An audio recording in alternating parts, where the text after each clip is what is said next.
Carnival? Oh yeah, yeah. I was there when I was a flight attendant. I was there a couple of times during Carnival. Carnival is off the chain, but the best Carnival is in Bahia. Oh, is it really? Yes, Carnival in Bahia is more beautiful and it's less crime. And it's so cute. Crime. When you walking around, they like Afro-Americans. Hey, Afro-Americans. Say hello to Alfonso Fair. Hey, Alfonso. Alfonso Fair is Alfonso Tina Fair, my partner in the Inspire. Yes, hey, Alfonso. Yeah, that's her Tina, I husband. said hello. Yeah, Tell where's Miss Tina? Is she hello. home with you, Alfonso? Are we coming back on the Coming radio? back from a hard break. We never heard a commercial, did we? Mm-mm. I love it. Don't worry about it. I don't think we're coming back yet. All right. Are we?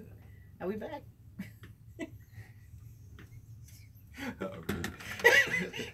Hey, y'all. This is Chris B. And Miss V. On WAMR-DB 1420 The Woman Station. AM. That's right. And welcome back. We had some technical difficulties. We're back on the air right now. And we were talking about our dinner that we had and the food that was being cooked and the wonderful quinoa that was prepared by yours truly. It was and good. the wonderful, wonderful portobello mushroom. And that was a wonderful thing. But when we left, we were talking about our guest, which was Jessica Holter, the originator of the Punani poets. And if I can just say that one more time. Do you want to say it? Okay, can we just stop? Okay. No, I don't want to stop. How many times do you need to say it? As much as my lips can get moist. Moisty lips when you say stop. Cut. Punani. Cut. Anyway, but the thing about it, though, was that we started to talk about some interesting things during the interview segment when we sit down to dinner, because we have such a cool group, right? We cook for an hour with our Facebook fans, and then we set the table. Then we're going to have a guest that we'll interview, sponsored by Sprouts Market. Absolutely. Decatur. And so when we got into the interview section, we delved into her life a little bit, you know, where she come from, you know, and we joked about with each other and the Punani and all of that, but she had a serious story. Her story was very serious. It was much deeper than I actually thought, you know, foster care, being tossed around and really just kind of abandoned by her mother. Yes, and raped. And raped. That story about her being multiracial and the siblings being white. You know, just imagine the additional abandonment she must have felt being separate and apart from her siblings. Yeah, and during a time when there was such a racial divide and such racial anger, and she took the side of black. She did. Know? And I mean, she was saying some very aggressive things that she would say, like when she was 5 years old, she was talking about kill Whitey. And that shocked us, you know, that even though I had a portobello mushroom in my mouth, I almost choked. You almost choked on your portobello mushroom. Yeah. But how must her mother have felt, you know? Because, you know, I mean, that's just such a sticky situation with, you know, having you have a black child, and you know they got the dogs on you, got the hoses and so forth, and they're doing the black people bad. And you see it, and that's your child that you love. Yeah. How do you explain it? How do you rectify it, or how do you? And that was, like you said, it's a very volatile time. You see it. And that's your child that you love. How do you explain it? That's our producer. Playing the show back to us while we're doing it. No other radio station is good. Wait a minute. Wait, you know what? Y'all, they act, look, hold on. First of all, hold on. Oh, here we go. She is stepping into the show. It is like 8 minutes before my bedtime. And y'all are picking on me. Thank you. We thank you for being here, Karina. We got a bipolar in there. So we're going to be real sweet right now. Because she's going to start throwing the telephone. Look, she's from the shot. Telephone, she's going to throw a shoe. She's going to throw a shoe. All right, so anyway. Back to business. Now you know what we're dealing with. We're going to, she like past her bedtime and she goes straight bipolar. All right. So we love her though. She's family. Yes. She's ours. Yes, Listen, we wouldn't be on the air without her. We sure wouldn't. You We're so understand what I'm thankful saying? for Karima. Karima. That's right. Look, the family Ali, sing you love. the They said they love you bipolar too. queen. You understand what I'm saying? Yes, sir. That's what I'm talking Yes. about. Be proud of it. Take ownership. But anyway, so getting back to the story, because I think it was a very poignant night. You think so? Yes, because I think that we were able to show a side that I think that many people have gone through and have to suffer. One of the things we talked about earlier today was one of the things that was illuminated was the fact that when things are done bad to people in a young age, you got to realize that lasts them a lifetime. You know what I'm saying? Not only that, they take it into relationships. Yeah. So your relationships suffer. Yeah. Yeah. You know, she was raped by her stepdad. And well, molested. She was molested by the stepdad. She was molested. I mean, what's the difference, B? She said he didn't penetrate her. It's still a raping. I mean, you see what I'm saying? I agree. But I'm just telling you what she said. Yeah. The rape was a friend. I know she came out and said that. He was a preacher, wasn't he? He was a preacher friend and somebody that she trusted. And he was older than her. She was 15, he was 30, right? Yeah, I think so. Yeah. But, you know, I don't want to get into any more details, but yeah, but she really it was shared. on the air. But it's not like it's a secret. We just had the show. I'm not saying that it's a secret. It's not that it's a secret. I just don't want to misrepresent her, by, I don't want to say. Well, she's a representation of her past. Yeah. That she's trying to pass on to others and help them deal with it. And we were a part of that.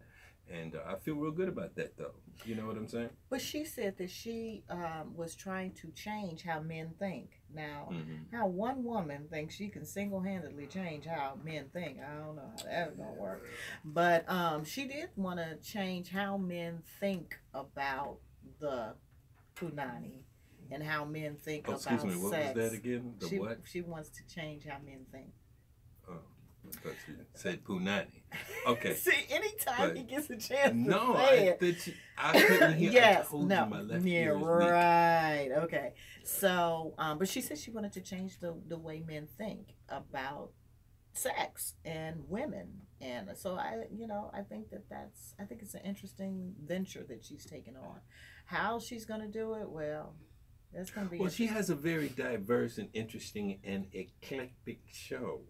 As you can see from the clips of her website, it's like, she has shows that are very sensual, if I could say that. It's very sensual. You see some ass and some, Yeah, because she's the head doctor.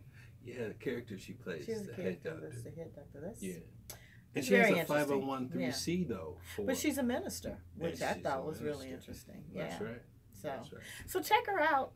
Check out her book. Yeah. Yeah, the verbal penetration. That sort of shocked you when you saw that. See, it's shocking me now. Right. Yeah, because I'm a visual person, so words. I see words. I see words, and I didn't say the words there. Yeah. Yeah. So, when you're a visual person, and when people tell stories or they talk, you see it. Yeah, and but it wasn't really about what you think. No, it wasn't. It wasn't. It was not. It was very sensual poetry, the kind I'd like to share. It's beautiful. And she did a reading. She did a reading from her book. Yeah, made me got me a little hot. Were you hot? I was a little warm, V. I'm just saying. You got a number? No, I ain't that warm. I wasn't that warm. I told you. I'm out of business. I'm retired. You gotta do what you gotta do. Hey, listen, I'm too old for the punani. Anyway, you just talk about it. I just like to talk about it. Punani scared the hell out of me. Punani will take a man to his knee. It will. Tumbled. If you know what to do with empires. That's right. Tumbled empires. It has whole taken castle down fell down. empires. And then they looked and said, "How'd it fall down?" And a little lady came up and said, "It's the punani." It was a little lady I too. just had a visual. No, I'm sorry, yeah, y'all. I just lady. had a visual, of the little Italian woman carrying her purse. I said, damn, really? Did you have to take the whole castle down? She with took that? it down. You took it down. Yeah, it was crazy. But that was a wonderful night. It was. But the other thing I liked that she talked about was the power behind it.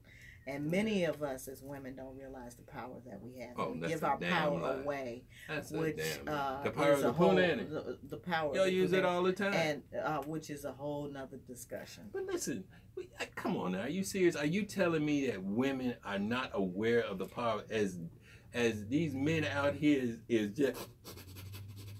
I think many of them... them doggone well that the women know the power of that punani. No. Come on, especially to a young man. No. I'm telling you what a man. You might have some seasoned women that realize the power. But a lot of these young girls, they don't realize the power that they possess. They give their power away. How do they do that, then? Well, see, you don't know. No, I do know. I do know, but some secrets. Oh, see, there you go with the FBI stuff again. See, the sisterhood. Ain't no sister. Look here. There is a sisterhood. The ones that know about the power. Let me finish. I see now that you don't want to say it, so I will. Now, I remember growing up. Now I'm talking. Okay, go ahead. So I think it's natural for a woman to understand the power of the punani. You understand? But just don't be saying until I'm finished. Because it's important they know the power of the punani, because through the punani comes the civilization, comes the world. You're listening to WAMR-DB 1420, Georgia. That's just amazing. We're at the top of the hour. I'm sorry, guys. At the top of the hour, we get an automatic commercial. It's something we can do. And let me tell you something. It's not like they turn the volume down. It's loud. It comes over like at full decimal. And you know what? And when they bust your ear out, and then when you look at the producer that do it, they be like this. Like, and what do you want me to do? Well, I could take some, some salve or something to put in my ear. But anyway, I think that naturally women understand the power of the punani. Because it's about increasing the... I mean, that's some power from God, man. That's what I'm saying. It's a gateway from the unseen to the seen. You understand? Here are two people. And then in a matter of a night, and then some months or whatever, then there's three. And then from that 3 can be 4. And then that will split off until 6, until, 60 to 160. Man, that's the power of the punani. But I would still say if our sisters recognize the power, they would yield their power a little bit different. That's all I got to say. And that's all you need to say, because I'm confused as hell. Good. You just go see. But the sisters know what I'm talking about. But see, that's the problem. Yeah, they know. Let me tell you, that's the problem, because you want to confuse the beginning. See, that's all you need to say in the beginning. Yeah. Respect the punani. Respect it. Yeah, respect and they will punani. Respect it too. Yeah, of course. They don't want to know it's all out on the road, all on the sidewalk. Is that my girl's punani down there? It sure is. Use punani. Punani stepped all on. Got chewing gum and Coca-Cola all on it. Is that my girl's punani? You don't want your girl punani excuse me, all over the world. Is this, do we need to put a XXX rating on this? No, I said punani. I didn't say, Trump's word. I didn't say it like Trump. I got respect. Yeah. So anyway, that was fun. So we had that experience, and I think that our friends like the cooking show, and so we're going to keep that going. And everybody we have for dinner liked the food.